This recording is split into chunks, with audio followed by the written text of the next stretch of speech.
Physiotherapist हैं और अब हमें यहाँ पे एक्सरसाइजेस बताएंगे आपके जॉइंट पेन्स के लिए, ख़ास तौर पे वो जिनके प्रेगनेंसी के बहुत से इश्यूज़ होते हैं जिनमें उनको दर्दें होती हैं। तो अभी ज़रूर देखें सेगमेंट, क्योंकि अभी आपकी एक्सरसाइजेस के ऊपर हम काम करेंगे जो कि बड़ी कारआमद साबित होंगी आप लोग के लिए। जी ओके, मेरी सबसे पहली गाइडलाइन तो तमाम जो सुनने वाली ख़वातीन हैं उनके लिए ये है कि इन एक्सरसाइजेस के लिए आपको किसी की परमिशन नहीं चाहिए।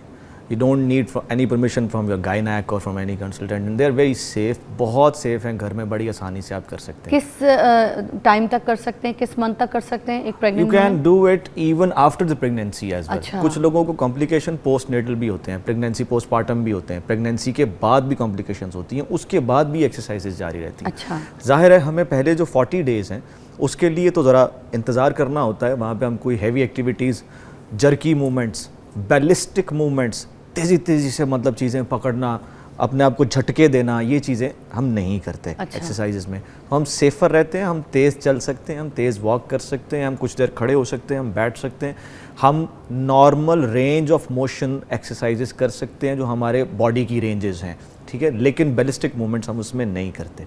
ठीक, अब हम बात करते हैं CTS की, यानी कार्पल टनल, कलाई में दर्द है, दोनों तरफ है बड़ी शदीद, और इसके लिए आप एक्सरसाइज करना चाहते हैं तो सबसे पहले मैंने जैसे कहा कि आपको 7-8 मिनट कम अज़ कम पहले इसको आइस करना है, इसके ऊपर हल्की सी बर्फ़ की टकोर दोनों तरफ करनी है। उसके बाद आपने क्या करना है कि अपनी कलाई बिल्कुल यूँ कर लेनी है सीधी, just like you're stopping somebody, आप किसी को जैसे रोक रहे हैं, कलाई भी और एल्बो भी। इसके बाद आपने इसको देना है उंगलियों से, आप देख सकते हैं कंप्लीट स्ट्रेस। अच्छा, ये मेरा स्ट्रेस मैं पूरे अपने इस कोनी के इस मसल्स के ऊपर, हम इसको फ्लेक्सर कंपार्टमेंट कहते हैं, यहाँ पर मैं फील कर सकता हूँ। जैसे ही मैंने यूँ जोर दिया है, मेरी कोनी बिल्कुल सीधी है, कंधा सीधा है 90 डिग्री पे, तो मुझे फील हो रहा है कि मेरे ये सारे मसल्स जहाँ पे मुझे पेन आ रहा था ये सारे एक्टिवेट हो रहे हैं। 4-5 सेकंड में इसको होल्ड करता हूँ, छोड़ देता हूँ, इसको मैं 10 से 20 बार बड़ी आसानी से रिपीट कर सकता हूँ। ये पहली एक्सरसाइज है।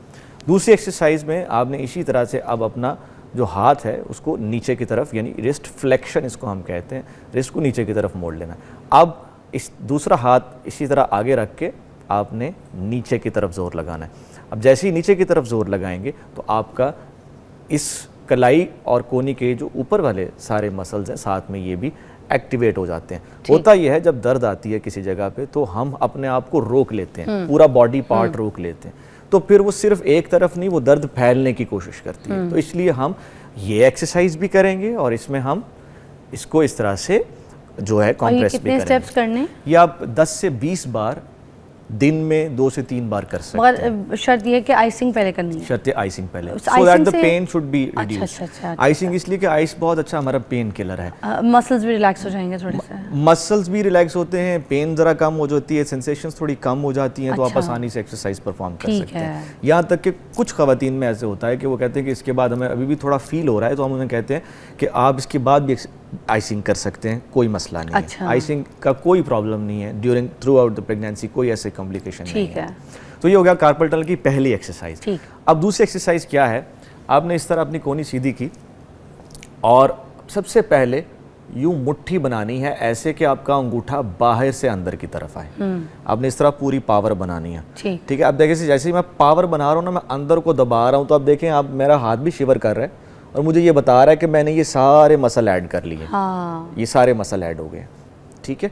तो मकसद ये है इस एक्सरसाइज में, सिर्फ ये नहीं कि यूं बना के बैठ गए। अच्छा। मकसद ये है कि आपने इन उंगलियों से अंदर को दबाना है, जिस तरह मुट्ठी बनाते हैं पूरी दबा के, ठीक है। एंड वी नो एक विनिंग सिचुएशन में हम स्लोगन लगाते हैं ना, बड़ी जान से हम जीत के आएंगे, exactly. So when you are pushing it, आप भी फील करके देखें, दबाएं, अंदर दबाएं, स्लो बंद करना या नहीं, पूरी बंद करके उंगलियां अंदर दबाएं। नाउ सी, ये ऐड हो गया, दिस शुड बी एडेड। इसका पर्पस ये है, they are very safe to perform. मैं बार बार ये बात कह रहा हूँ, ये बहुत सेफ है, इनमें कोई कॉम्प्लिकेशंस नहीं है। अच्छा। अब यहाँ से आपने अपनी उंगलियां खोल लेनी है बिल्कुल सीधी और अंगूठा साथ लगा लेना है। सही हो गया। इसके बाद आपने इस तरह पीछे की तरफ चले जाना है, अंगूठा आपका बिल्कुल इसके साथ ही रहेगा। एग्जैक्टली। इस तरह मूव करने के बाद, जस्ट लाइक आप किसी से कोई चीज़ ले रहे हैं या कैरी कर रहे हैं, आपने हाथ को इस पोजीशन में लाके अपने अंगूठे को यहाँ से दूसरे हाथ से नीचे की तरफ जोर देना है। इससे क्या होगा? ये वो तमाम मसल्स हैं जो इस नर्व से सप्लाई होते हैं। जो नस दब गई है वो उस नस के सप्लाई होने वाले तमाम मसल्स को हम एक्टिव कर रहे हैं और नर्व को हम अपने लफ्ज़ में कहते हैं फ्लॉस कर रहे हैं। This is flossing of the nerve. ये नर्व फ्लॉसिंग है, ठीक है। ये जो मैंने सारी एक्टिविटी की है एक्चुअली मैं नर्व को फ्लॉस कर रहा हूँ। मैं दोहराता हूँ, 1 2 3 रोटेट एंड देन 4। तो मैंने वो अपनी तुम्हारी सारी जो मेरी जो नस थी ना जो दबी हुई थी, मैंने उसको फ्लॉस किया। फ्लॉस करने से उसके ऊपर जो दबाव है वो काम होता है, वो एक्टिव होती है। आप कहते हैं ना बिजली चलेगी, वो जब बिजली चलेगी तो काम चलेगा। अच्छा, ठीक है। तो एक तो ये बड़ी सिंपल सी इसमें एक्सरसाइज हाँ, इसमें तो कोई ऐसा मसला नहीं है प्रेग्नेंट वुमेन को कोई दे आर वेरी कॉमन। लेकिन जब ये हमारे पास जब आते हैं patients, fortunately those patients who know actually कि करना क्या है। एक तो घर में बैठे रहते हैं ना लोग, और वो हमारे यहाँ बहुत ज़्यादा है नोक जोक कि बस तेरे ही नखरे ने।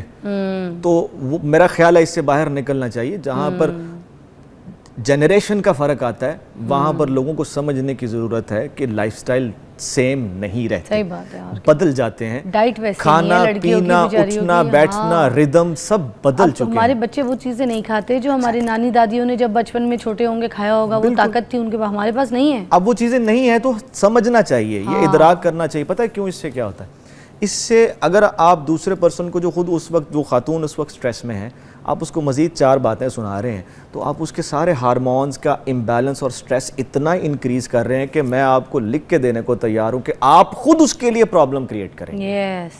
और अच्छा, फिर वो प्रॉब्लम होगी जो रिवर्स नहीं होगी। अच्छा। क्योंकि वो उसके दिमाग में बैठ गई है और वो बच्चे को भी बच्चे को उससे ज़्यादा डैमेज करेगी।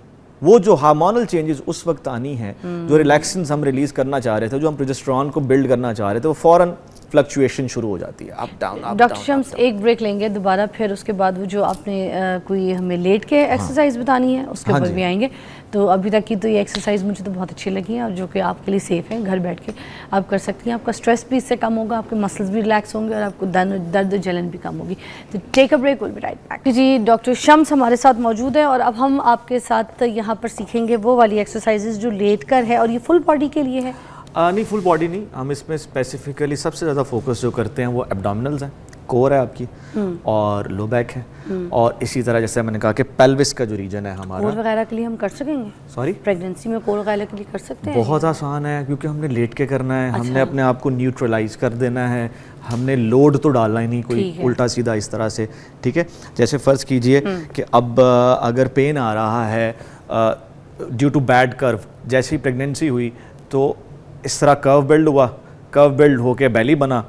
उस कर्व बिल्ड होने की वजह से मोरों के दरमियान नस फंस गई, जिसको आप शैटिक नर्व कहते हैं, और उसके साथ साथ कूल्हे की हड्डी पे जोर आया। कूल्हे की हड्डी आपकी कमर से नीचे है, उसको हम SI जॉइंट कहते हैं। ऐसे बैक को के जरा बताएं। हाँ। ये कूल्हे की हड्डी, अब देखें ना, ये आपकी लो बैक है, तो लो बैक के बाद ये आपकी कूल्हे की हड्डी है। तो अब कूल्हे की हड्डी पे दोनों तरफ बड़ा जोर आता है, ठीक, उसको SI जॉइंट कहा जाता है। SI जॉइंट डिसफंक्शन में आ जाता है, पेन में आ जाता है। तो उसके लिए मैं आपको सिंपल सी एक्सरसाइजेस बता रहा हूँ, they are very safe to perform. ठीक है, बिल्कुल आराम से। इसका तरीका ये होता है, साइड में जाके आपने लेटना है, साइड करवट लेंगे आप, करवट लेके आप अपने आप को सेफली सीधा लेटा लेंगे। ठीक है ना, अब मैं सीधा लेट गया हूँ। अब इसके बाद क्या करना है, मैंने अपने जो दोनों नीज़ हैं जितना मैं आराम से बेंड कर सकता हूँ अपने बेंड कर लेने हैं। बेंड करने के बाद आपने अपने घुटनों के दरमियान एक कोई ना कोई कुशन लाजमी रखना है। अच्छा, कुशन रख लेंगे। कुशन रखने के बाद ये सर, हाँ, थैंक यू।